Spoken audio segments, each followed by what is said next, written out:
تاریخ انسانی کا آزادی کی داستانوں سے گہرا تعلق ہے۔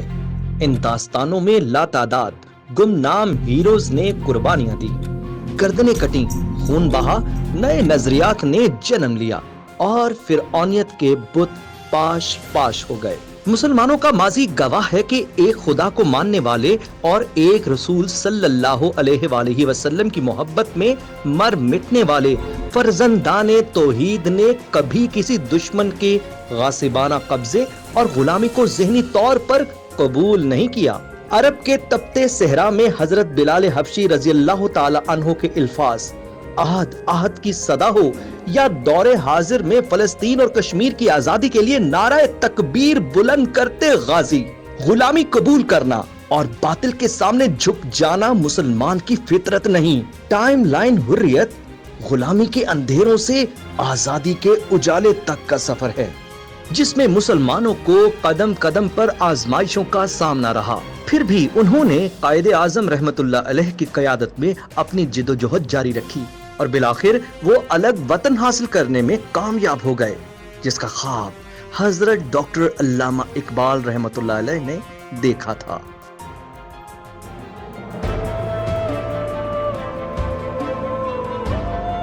انگریز بر صغیر میں اپنے قدم جما چکے تھے اور مغلیہ سلطنت آخری سانسیں لے رہی تھی۔ ایسے میں آغاز ہوا ایک ہولناک لڑائی کا، جسے تاریخ نے 1857 کی جنگ آزادی کا نام دیا۔ بر صغیر میں 1857 کی جنگ آزادی وہ اہم ترین واقعہ ہے جس نے تحریک آزادی کو ایک اہم موڑ دیا۔ ہندوؤں اور مسلمانوں میں مذہبی اور تہذیبی لحاظ سے ہمیشہ فاصلہ رہا، لیکن انگریزوں سے آزادی حاصل کرنا ایک ایسا جذبہ تھا جس میں یہ دونوں قومیں یکجا نظر آئیں۔ بنیادی طور پر 1857 ایک ایسا بنیادی سنگ میل ہے جس کے بغیر تحریک پاکستان نامکمل رہتی ہے۔ اس کو سمجھنا اور اس کو سمجھانا تحریک پاکستان کو زندہ رکھنے کے مترادف ہے۔ اس میں پہلا کام یہ ہے کہ آزادی کی روح جو ہے یہ مسلمانوں میں کبھی ختم نہیں ہوئی۔ جب حکمران تھے اس وقت بھی آزادی کی یعنی لگن تھی، اور جب زوال آیا تو اس میں بہت سارے اسباب تھے۔ ان اسباب کا کیونکہ یہاں مختصر وقت میں ذکر کرنا کوئی یعنی طول دینے کی بات ہوگی۔ 1857 وہ سال تھا جس سال مکمل طور پہ مسلمانوں کا اقتدار ختم ہو گیا سب کانٹیننٹ میں۔ That was the turning point. اور 1858 تک یہ چلی، 57 میں شروع ہوئی، 58 میں ایک پوائنٹ پہ لے کے واپس آؤں گا کہ سب سے پہلے یہ ہوا کہ جو ایسٹ انڈیا کمپنی تھی اس کی حکومت ختم ہو گئی، اور اس کے نتیجے میں لارڈ لٹن پہلے لیفٹیننٹ جنرل ہوتا تھا اور پھر اس کی جگہ وائسرائے آ گیا۔ اب جو اقتدار تھا وہ مکمل چلا گیا برٹش گورنمنٹ کے پاس۔ اس سے پہلے وہ اقتدار تھا ایسٹ انڈیا کمپنی کے پاس، برٹش گورنمنٹ انڈائریکٹ تھی۔ مگر یہ ہے کہ جب مسلمانوں نے سب کچھ جاتا دیکھا، حتیٰ کہ بہادر شاہ ظفر بھی، وہ بھی جنگ آزادی کے ایک ہیرو ہیں، اسی لیے ان کے بچوں کے سر کاٹ کے انہیں پیش کیے گئے اور رنگون میں لے جایا گیا۔ اور ان کی جو کیبنٹ تھی جس میں فضل حق خیر آبادی تھے، آشفتہ تھے، آزردہ تھے، یہ سب بھی مجاہدین میں شامل تھے۔ اسی طرح عوام میں بھی یہی کیفیت تھی، جنرل بخت خان ہیں، اسی طرح اور لوگ ہیں، ان لوگوں نے بھی ساتھ دیا۔ تحریک کے یہ جنگ آزادی کی جو بنیاد ہے بیسیکلی اس کی تین پہلو ہیں۔ ایک پہلو تو وہ ہے جو اس وقت کی مغل انتظامیہ تھی، دوسرا پہلو وہ ہے جو اس وقت کے سپاہ فوجی پہلو تھے جن میں جنرل بخت خان آپ اکثر نام سنتے ہیں اور ان کے ساتھ ڈھیروں لوگ، تیسرا پہلو علماء کا اور صوفیاء کا تھا۔ یعنی علماء نے بھی اپنی ذمہ داری اسی طرح ادا کی جس طرح حاکمین ادا کرتے تھے، اور حکمرانوں کے ساتھ ایک اہم ترین جو شعبہ ہوتا تھا وہ اس دور کے علماء اور مشائخ کا تھا۔ جب حکمران کمزور ہوئے تو انہوں نے بھی علم اٹھایا۔ 1857 وہ تھرڈ ٹرننگ پوائنٹ تھا جو سب کانٹیننٹ کی ہسٹری میں موسٹ امپورٹنٹ ٹرننگ پوائنٹ تھا، بیکاز کہ جس طرح مسلمانوں نے یہاں کانکر کیا 712 میں اور اس کے بعد سلطان محمود غزنوی کے زمانے میں، وہ مکمل ایبسولیوٹلی ختم ہو گیا، اور ایسٹ انڈیا کمپنی کا جو اقتدار تھا دیٹ ہیز بین کنورٹڈ، اور وہ برٹش گورنمنٹ کے پاس چلا گیا۔ پہلی دفعہ جو کوئین تھی برطانیہ کی، وکٹوریا اس وقت، اس کو تسلیم کر لیا گیا کہ وہ ہیڈ آف سب کانٹیننٹ ہے، یہاں کی بھی وہ ملکہ ہے۔ اس سے پہلے جو تھا وہ بادشاہ تھے، بہادر شاہ ظفر تھا۔ بہادر شاہ ظفر کی معزولی اور مغلیہ سلطنت کا خاتمہ ان تمام مسلمانوں کے لیے بڑا دھچکا ثابت ہوا جو آخری وقت تک کسی معجزے کے منتظر تھے۔ ہندوستان میں اقتدار کیا بدلا کہ حکمرانوں کی ترجیحات بھی بدل گئیں۔ ایسے میں ہندو رہنما مسلمانوں سے الگ ہو کر تاج برطانیہ کے قدموں میں جا بیٹھے، جبکہ ہندوستان پر سینکڑوں سال حکومت کرنے والے مسلمان اپنے ہی ملک میں اقلیت بن کر رہ گئے۔ اچھا، یہ جو 1857 کی جنگ آزادی جو ہے، یہ فوری طور پر کس طرح اس نے جنم لیا، اس میں یہ وقت سے تھوڑا پہلے میچور ہو گئی تھی، اور اس میں سبب بھی یہ تھا کہ ہماری دینی حمیت جو ہے وہ آڑے آئی، وہ کام آئی کہ جو برٹش گورنمنٹ نے کارتوس دیے تھے یعنی بندوق میں استعمال کرنے کے لیے، وہ سور کی چربی سے بنائے گئے تھے، اور کیونکہ مسلمانوں کے لیے یہ ناسور ہے اور اس کو منہ سے کھولنا پڑتا تھا، اور یہ میرٹھ میں یہ واقعہ ہوا۔ میرٹھ کے ارد گرد کی آبادی فوری طور پہ متاثر ہوئی، پھر اس کے بعد یہ پھیلتا چلا گیا پورے ہندوستان میں، اور اس کی اسے آپ ان وے کہہ لیجئے کہ فوجی بغاوت جو برطانیہ کے محکوم فوجی تھے، جو برطانیہ کی اپنی فوج کے مسلمان تھے، وہاں سے یہ بغاوت کی شروع ہوئی۔ اور اسی طرح جب ہندوؤں کا تھا، وہ بھی جانور کو اپنی ماں سمجھتے ہیں، اور اس صورت میں وہ بھی تھوڑے بہت نالاں تھے، مگر بغاوت کا سبب جو تھا وہ یہ بنا تھا، اور پھر یہ تھا کہ ان کو سزائیں دی گئیں ان فوجیوں کو، جس چیز نے آگے معاملہ بڑھایا کہ اس وقت برٹش گورنمنٹ کو یعنی پرابلم اپنی فوج کے اندر سے آ رہا ہے، تو ہم لوگ بھی شامل ہو کے ایک دفعہ انہیں باہر نکال دیں۔ یہ الگ بات کہ نکالنے میں کامیاب نہیں ہوئے، مگر فوری طور پر یہ تھا کہ یہ میرٹھ کے علاقے سے فوجی چھاؤنی سے اس کا آغاز ہوا اور آگے پھیلتا چلا گیا۔ اب اس میں یہ تھا کہ آیا یہ فقط فوجی مسئلہ تھا یا فقط دینی مسئلہ تھا یا فقط سماجی مسئلہ تھا یا سیاسی مسئلہ تھا؟ حقیقت یہ ہے کہ یہ سب چیزیں جنگ آزادی میں مشترک ہو گئی تھیں اور ایک ہو گئی تھیں، اور اس کا سبب جو تھا وہ یہ فوجی بغاوت ہی تھا۔ ریزننگ کیا بنی تھی؟ میرے خیال میں 4 اہم ریزننگ تھیں۔ Not only the one of the is the political resistance تھی، لیکن افسوس کا مقام یہ ہے کہ وہ خود ہم میں بھی تھی جو یہاں کے رہنے والے تھے سب کانٹیننٹ میں، اور اس کا پروف یہ ہے کہ 1857 کی جنگ آزادی میں کچھ علاقوں نے تو بالکل بھی حصہ نہیں لیا، ان میں سے پنجاب ایک تھا۔ پنجاب میں کہیں آپ کو تاریخ میں یہ نظر نہیں آتا کہ اس نے 1857 کی جنگ آزادی میں حصہ لیا ہو، بلکہ حد یہ ہے کہ جب برٹش گورنمنٹ نے اس کو روکا تو بہت سارے ٹروپس جو ہیں وہ آپ کے کشمیر سے گئے۔ راجہ اس وقت جو کشمیر کا تھا اس نے باقاعدہ انہیں سپورٹ کیا، اور صرف ایک نے نہیں کیا، بہت ساروں نے کیا۔ ان کی جو یہاں کے جتنے بھی جاگیردار اور بڑے بڑے نوابین تھے اور جو ہیڈز تھے، ان کی سب سے پہلی پیورٹی تھی سیلف پروٹیکشن۔ یہ ایک بڑی غلطی تھی جو ہم کہتے ہیں کہ ناکام ہوئی، میں سمجھتا ہوں ناکام نہیں ہوئی۔ میں اینڈ پہ عرض کروں گا کہ کون سے مقاصد ہم نے حاصل کیے، لیکن ایک ریزن یہ تھی اس کی پولیٹیکل ریزن، اور وہ یہ چاہتے تھے کہ برٹش کو تو تھوڑا روکو لیکن ہمارے حقوق کو پروٹیکٹ کرو۔ یہ جنگ آزادی عملاً جو ہے یہ کھچتی کھچاتی تقریباً 8-9 ماہ اور 1 سال کے لگ بھگ رہی ہے، کیونکہ کہیں نہ کہیں چنگاری چلتی رہتی تھی، کہیں یعنی یہ چلتی تھی کہ ایک جگہ سے نکلی ہے تو دوسرے شہر میں پہنچ گئی ہے، دوسرے شہر سے نکلی ہے تیسرے شہر میں پہنچ گئی ہے، اور اس کی اموات کا یہ تھا کہ یہ برٹش گورنمنٹ جو تھی وہ جس شہر کو فتح کرتے تھے وہ کلیئر کر دیتے تھے کہ وہاں پہ جو جوان نظر آئے اسے مار دیا جائے، اور دوسرا یہ تھا کہ بعض جگہ ایسا بھی ہے جیسے کفایت علی کافی ہیں، اسی طرح احمد اللہ شاہ مدراسی ہیں، ڈنکا شاہ، اسی طرح اور لوگ جو ہیں، ان لوگوں نے برٹش گورنمنٹ سے اب علاقے واگزار بھی کرائے، جیسے مولانا جعفر تھانیسری ہیں یا مولانا یعنی فضل حق خیر آبادی ہیں۔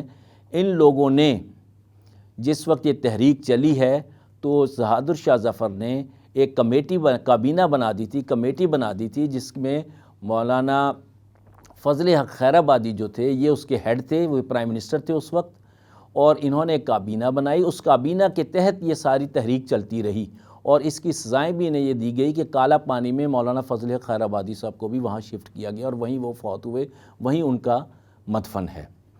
اور یہ کہ یہ تحریک جو تھی یہ ایک دو دن میں ختم نہیں ہوئی. کسی تحریک کو کئی مہینوں اور سالوں یا کم از سالوں رہی ہے, مگر عملاً جو ہے یہ تقریباً 1 سال باقاعدہ جنگی جھڑپوں کی شکل میں رہی ہے. اور یہ کہ کیونکہ پورا فوج ہماری بکھری ہوئی تھی تو یہ فوجی ٹولیاں تھیں جس میں عوام بھی شامل ہو گئے تھے, اور اسی عوام میں غدار بھی شامل تھے جو یعنی اسی میں ایک روٹی تحریک چلی تھی, اور وہ روٹی کا تصور جو تھا وہ خود برٹش گورنمنٹ کے لیے ایک فیئر بن گیا تھا, فیئر سم کانسیپٹ تھا. تو یہ ایک دن میں ختم بھی نہیں ہوئی اور یہ چلتی رہی. اس کے بعد ان کی جو اموات کا تعلق ہے یہ ہزاروں میں اس وقت کہی جاتی ہے. محمد حسین آزاد صاحب, مولانا محمد حسین آزاد صاحب کی ساری فیملی جو تھی وہ بھی اسی میں شہید ہوئی ہے. یہ الگ بات کہ ان کے بعض لوگ پھر برٹش گورنمنٹ کے معاون بن گئے, مگر اس وقت بھی یہ جو اتنا تسلیم کرتی ہے برٹش گورنمنٹ وہ فگر بہت تھوڑا ہے. وہ تو یعنی چند ہزار کرتی ہے, یہ چند ہزار نہیں ہے. وہ اس وقت آبادی بھی بہت تھوڑی تھی. یہ بہت بڑی تعداد ہے جن کو آپ 10-20 ہزار کہیں تو وہ بھی تھوڑے ہیں, کیونکہ درختوں پر لٹکے رہنا یہ معمولی بات نہیں تھی, اور درختوں کی شاخیں مضبوط تھوڑی رہ گئی تھیں. اور اندر جیلوں میں بھی اسی طرح شہادتیں کی ہیں. انہوں نے جہاد کے دوران بھی یعنی لڑائی کرتے ہوئے بھی شہادتیں کی ہیں, مگر نقصان برٹش گورنمنٹ کا بھی ہوا تھا, اور اتنا ہوا تھا کہ انہوں نے سوچنے پہ مجبور ہو گئے کہ اگر ہم ان سے کانٹیکٹ نہیں کریں گے تو یہ ہمیں دوبارہ حملہ آور ہوں گے تو شاید ہماری کمر توڑ دیں. دوسری جو بات تھی وہ ریلیجیس تھی, and that was the most important thing. اور ان کو ایک ہی مشن سونپا گیا تھا کہ آپ نے یہاں کے لوگوں کو مشنری بنانا ہے, کرسچن بنانا ہے. یہ ریزسٹنس بالکل مسلم کمیونٹی میں تھی, لیکن ہندو کمیونٹی میں بھی تھی, اور ایون سکھ کمیونٹی میں بھی تھی. جو دلت ذاتیں تھیں, جو شودراز تھے, جو لوئر کیٹیگریز کے ان میں ذاتیں تھیں, ان پہ زیادہ فوکس انہوں نے کیا, اور اس پہ انہوں نے اربوں روپے لگائے اس زمانے میں. تیسرا اکنامک چیپٹر تھا. ڈھاکہ کی ململ اس زمانے میں بھی شاید بنتی تھی, لیکن کلکتہ مرکز تھا, بہت بڑا مرکز تھا ٹیکسٹائل کا. انہوں نے ڈیوٹی امپوز کی اس پہ برٹش گورنمنٹ میں. 3.5 ملین پاؤنڈ اس زمانے میں یہاں سے جایا کرتے تھے. اب انہوں نے کیا کیا کہ انہوں نے ڈیوٹی لیس کر دی. جتنی بھی آتی تھی وہاں سے کاٹن اور دیگر جو ریشم تھیں یا جو بھی چیزیں وہاں سے آتی تھیں کپڑے کی فارم میں, ان پہ انہوں نے ڈیوٹی لیس کر دیا. نتیجہ یہ ہوا کہ جو کلکتہ کا تاجر تھا ذہن نشین رہے کہ بہت بڑا مرکز تھا اس وقت کلکتہ, دیٹ ہیز بین ڈیمولشڈ. وہ زیرو پہ آ گئے. ان کی کاٹن, ان کی ٹیکسٹائل کوئی خریدنے والا نہیں تھا. ریزسٹنس تو ہونی تھی, اور ریزسٹنس ہوئی. اگر کمیونٹی وائز بات کر رہے ہیں, اگر آپ جیوگرافیکلی بات کر رہے ہیں تو بہت سارے پروونسز نے, اسٹیٹس نے حصہ نہیں لیا, جس کی example I have been quote already. لیکن سکھوں نے بھی لیا. نانا صاحب کون تھے, کیا رول تھا؟ گورکھوں نے بھی لیا, راجپوتوں نے بھی لیا. لیکن نام مسلمس کا کیوں لیا جاتا ہے؟ Not only the Muslims. اب پرابلم کہاں سے کریٹ ہوئی؟ پرابلم یہاں سے کریٹ ہوئی, دیکھیے کسی بھی موومنٹ کی کامیابی ڈپینڈ کرتی ہے لیڈرشپ پہ. کوئی پلاننگ نہیں تھی, کوئی پیچھے لیڈر نہیں تھا, جس کی جو سمجھ میں آیا اس نے کیا. یہ موومنٹ ایک 100% کامیاب ہوتی if there was a leader. جنگ آزادی میں جس فریق کو زیادہ نقصان پہنچا وہ مسلمان تھے. اس کی بڑی وجہ یہ تھی کہ انگریزوں نے اقتدار ہندوؤں سے نہیں مسلمانوں سے چھینا تھا. ہر میدان میں وہ ان کے حوصلے توڑ دینا چاہتے تھے, مگر انگریز اس حقیقت سے بے خبر نہ تھے کہ مسلمان ہار ماننے والی قوم نہیں. جذبہ شہادت ہر محاذ پر انہیں اس انتہا تک لے جاتا ہے جس کے بارے میں دوسری قومیں سوچتے ہی خوفزدہ ہو جاتی ہیں. ایک چیز جو بہت واضح ہے کہ مسلمانوں کے دور کو وہ غلامی کا دور نہیں سمجھتے تھے. اگر غلامی کا دور سمجھتے تو عام ہندو بھی انہیں نجات دہندہ کہتا ہے. گو کیشو چندر سین جو ہے بنگالی رائٹر, وہ انہیں نجات دہندہ ہی کہتا ہے کہ ہمیں مسلمانوں سے نجات دلائی گئی. اور پھر یہ ہے کہ اس کے پس منظر میں آپ دیکھیے کہ جنگ آزادی کو ڈیولپ ہونے میں بھی وقت لگا ہے۔ پہلے بنگال، سقوط بنگال ہوا، پھر ٹیپو سلطان 1799 میں، پھر یہ سلسلہ چلتا چلتا پھر یہ شاہ ولی اللہ کی تحریک آ جاتی ہے، سید احمد شہید آ جاتے ہیں، پھر یہ بالا کوٹ آ جاتا ہے۔ یہ تحریک آزادی کی کسی دور میں بھی ختم نہیں ہوئی، اور اس میں یعنی مسلم آبادی جو تھی اور غیر مسلم آبادی متحد ہو کے لڑی ہے۔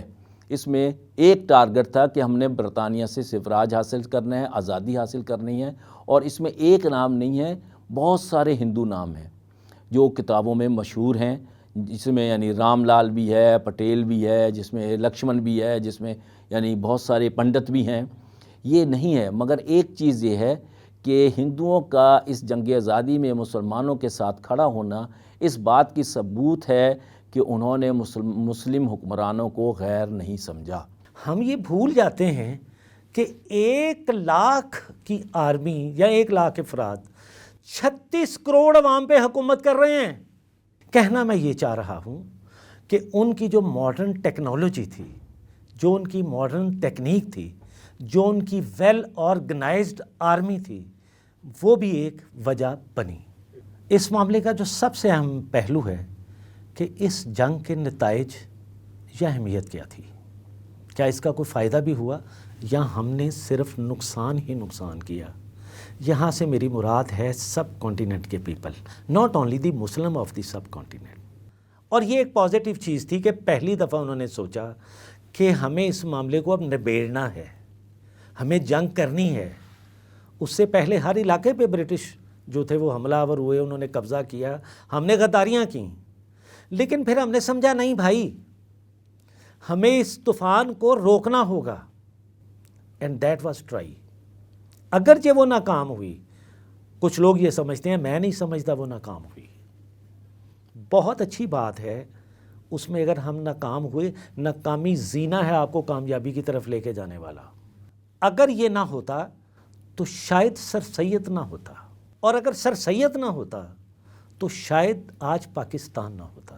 اچھا، جنگ آزادی کا فوری اثرات بھی بڑے نمایاں اور درخشاں ہیں، اور وہ بھی اپنی جگہ سنگ میل کی حیثیت رکھتے ہیں۔ اس کے بعد برٹش گورنمنٹ کو جو دھچکا لگا تو اسے یہ پتہ چلا کہ جب تک مسلمانوں کے ساتھ بھی کوئی معاملہ نہیں کیا جائے گا تو ہم آگے نہیں چل سکتے، ساتھ ہی ہندو پبلک کے ساتھ بھی اگر معاملہ نہیں رکھا جائے گا تو کچھ نہیں بنے گا۔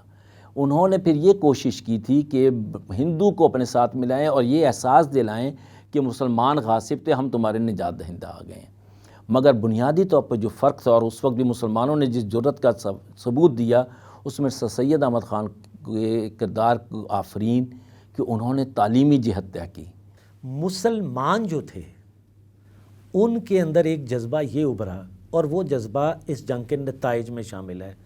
جنگ کا ٹوٹل پیریڈ جو تھا وہ تقریباً 1.5 سال تھا، اور یہ ختم ہوئی رانی آف جھانسی کی جو لاسٹ فائٹ تھی، اور اس کے بعد بھی یہ وقتاً فوقتاً ہوتی رہی، لیکن جو میجر فائٹ تھی وہ 1858 میں جب جھانسی کو انہوں نے فتح کیا، اور لکشمی بائی بیچاری تھی جو اس وقت جھانسی کی رانی تھی، اس کو جب مار دیا گیا، بلکہ وہ کہتے ہیں کہ اس نے سوئیسائڈ کر لی، اور اس نے مردانہ لباس پہنا ہوا تھا۔ بہادری کی ایک ایگزامپل یہ بھی تھی۔ یہ 1857 کی جنگ آزادی کا آزاد تھا کہ عورت ہو کے اس نے مردوں کی طرح جنگ کی۔ اس کے بعد جناب جب یہ سارا معاملہ نپٹ گیا، اور ظاہر ہے برٹش اس میں فتح یاب ہوئے، اب ان کی دشمنی مسلمانوں سے کیوں ہوئی؟ دس از دی کویشچن، اور امپورٹنٹ کویشچن ہے۔ اینڈنگ میں کویشچن یہ ہے کہ کامیاب کیوں ہوئی؟ پرابلم کیا تھی انہیں مسلمانوں سے؟ اقتدار تو بھائی انہوں نے مسلمانوں سے چھینا تھا، ہندوؤں سے نہیں چھینا تھا۔ اور ہندو قوم نے وہاں سیاست کا مظاہرہ کیا، ہمارے خیال میں مکاری کا مظاہرہ کیا۔ انہوں نے کہا جناب ہم تو آپ کے ساتھ ہیں۔ یہ ساری لڑائی تو مسلمانوں نے کی تھی، جبکہ میں کہہ چکا ہے جنگ میں شامل تھے وہ۔ رانی جھانسی کو مسلمان تو نہیں تھی، نانا جی کو مسلمان تو نہیں تھے، منگل پانڈے تو مسلمان نہیں تھا، لیکن سارا زور جو لگایا گیا وہ مسلمانوں پہ لگایا گیا۔ اور اگر کہا جائے کہ اس جنگ میں ناکامی کسے ہوئی تو مسلمانوں کو ہوئی۔ ہندوؤں نے فائدہ اٹھایا، مسلمانوں کی جائیدادیں چھین لی گئیں، مسلمانوں کی نوکریاں چھین لی گئیں، مسلمان عورتوں کی عزتیں لوٹی گئیں، اور جو امراء تھے، جو ریسٹوکریٹ مسلمان تھے، ان کی ساری جائیداد چھین کے اور ان کے ساتھ ظلم و ستم کیے گئے، مولانا باقر جیسے کا سر کاٹا گیا. یہ ہوا مسلمانوں کے ساتھ. اس کے نتیجے میں کیا ہوا جی، بعد والے دور میں مسلمان ایبسولیوٹلی، جیسا کہ میں نے پہلے کہا کہ سر سید نہ ہوتے تو شاید آج بھی ہم اسی کسر مسلط میں ہوتے. لیکن ہمارا ایمان ہے because we are the Muslims کہ اللہ تعالیٰ نے اس فرد کو پیدا کیا جنگ آزادی کے زمانے میں، اس کو شعور سے نوازا، اور اس شعور کے نتیجے میں ہم نے جنگ جیتی. جنگ تو ہم ہار چکے تھے، لیکن میں سمجھتا ہوں کہ الٹیمیٹلی جنگ ہم نے جیت لی اور ہم نے ایک ہوم لینڈ حاصل کیا. یہی جاز تھا 1857 کی جنگ آزادی کا. اسی طرح ہمارے دوسری طرف پہلو جو ہے تحریک پاک جنگ آزادی میں، وہ اس طرح تو شامل نہیں تھے جس طرح یہ مجاہدین شامل تھے، مگر یہ کہ سر سید احمد خان کا بھی اپنا رول ہے کہ جنگ آزادی کے اثرات میں انہوں نے جو چیز محسوس کی اور بغاوت ہند کے اسباب جب لکھے تو انہوں نے انگریزوں سے کہا کہ پبلک کانٹیکٹ اہم ترین ہے، اگر یہ نہیں ہوگا تو یہ بار بار یہ عمل دہرایا جائے گا. اس سے پہلے دیکھیں کہ جب مسلمان کمزور پڑ رہے تھے تو سید احمد شہید رحمۃ اللہ علیہ کی تحریک، شاہ اسماعیل ہیں، اس سے پہلے شاہ ولی اللہ ہیں کہ جنہوں نے مسلم معاشرے کو مضبوط کرنے کی کوشش کی قرآن اور اسوہ رسول صلی اللہ علیہ وسلم پر، اور ان لوگوں نے جنگ آزادی میں جہاد کے ذریعے کوشش کی. اب جہاد کی جو کیفیت ہے کہ مراد آباد، سنبھل اور اسی طرح اب ڈنکا شاہ جو مولانا مولوی احمد اللہ شاہ مدراسی، یعنی پورے ہندوستان کے لوگوں نے، مولوی کفایت علی خان کافی بہت اچھے شاعر بھی تھے، ان کو تو یعنی جس وقت ان مجاہدین کو شہید کیا گیا تو درخت تھوڑے پڑ گئے تھے اور شہادتیں زیادہ تھیں. اور بعض شہادتیں تو ایسی تھیں کہ نمک مرچ لگا کے مسلح کیا گیا زندہ وجود کا، اور وہ اس وقت بھی آزادی کا نام لیتے تھے اور محمد مصطفیٰ صلی اللہ علیہ وسلم سے وفاداری کا نام لیتے تھے، اور اپنے اللہ کی رضا کی خاطر انہوں نے جانیں دیں. اب اس میں ایک نام نہیں ہے، اس میں ڈھیروں نام ہیں، اور اس میں سب سے بڑی بات یہ ہے کہ مسلم معاشرے کی مضبوطی تھی، اور یہی مضبوطی جو تھی وہ تحریک پاکستان کی جان بنی. یہی دیوبند کے علماء تھے جو ڈھیر سارے ادھر تحریک پاکستان میں شفٹ ہو گئے. یہی علی گڑھ کے یعنی تحصیل یافتہ طالب علم تھے جن کے بارے میں قائد اعظم علیہ الرحمٰن نے کہا کہ پاکستان کی تحریک یا پاکستان جو ہے یہ تحریک کے علی گڑھ انسٹیٹیوشن یا علی گڑھ یونیورسٹی کے میدان میں بنا ہے. اب یہ جو تسلسل ہے کہ آزادی کے شوق کا اور اس کے لیے جان دینے کا، وہ ہمیں پہلے دن سے نظر آ رہا ہے جب یہاں پر پہلا مسلمان آیا اور آج تک. جنگ آزادی میں مسلمان پسپا ضرور ہوئے مگر ٹوٹے نہیں تھے. انہیں سنبھلنے کے لیے مضبوط قیادت اور اچھی حکمت عملی کی ضرورت تھی. جنگ کے فوری بعد انگریزوں سے چھٹکارا تو نہ مل سکا، مگر حصول آزادی کے لیے مسلمانوں کی جدوجہد جاری رہی. وہ ایک نئے عزم کے ساتھ سر سید احمد خان کی قیادت میں متحد ہونے لگے.